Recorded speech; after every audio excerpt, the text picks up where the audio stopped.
We'll do a few more examples of how to write these ionic compounds. We'll go a lot faster. Okay, calcium fluoride. Calcium's here, fluorine or fluoride is here, metal, nonmetal. We want to talk about charges. So calcium is in this column, which makes it Ca2+.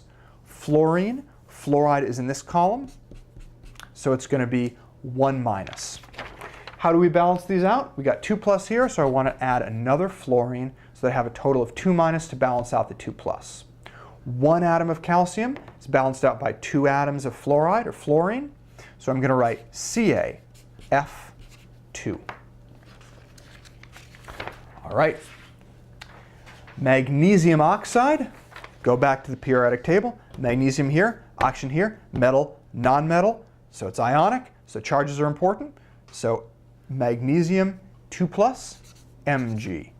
2+, oxide, the word for oxygen when it has a charge, O. 2-. How are we going to balance out the charges? Oh, they're already balanced out. I have 2+ here and 2- here, so I don't have to add more of either one of the atoms. So I can just write MgO. Remember, don't write Mg1O1. Without a number here, it just means you have 1 atom. So that's magnesium oxide. And finally, strontium phosphide. Strontium Sr is right here. It's a metal. And phosphide is what we call phosphorus when it has a charge. So it's a nonmetal. Metal, nonmetal, charges are important. So strontium is in this column, which means that it's Sr 2+. Phosphide, phosphorus, is in this column, which means that it has a charge of 3-. This is like one of the examples that we did previously. Here's how we do it. We add another phosphide so that we have a total negative charge of 6-. To balance out the 6- charge, I'm going to add more strontiums, which have 2+ each. So Sr 2+, now I have 4+.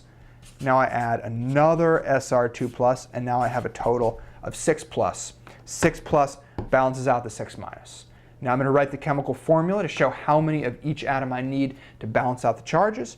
I'm going to say Sr3, 1, 2, 3, P, 1, 2. Okay, so that's how we write formulas for these ionic compounds.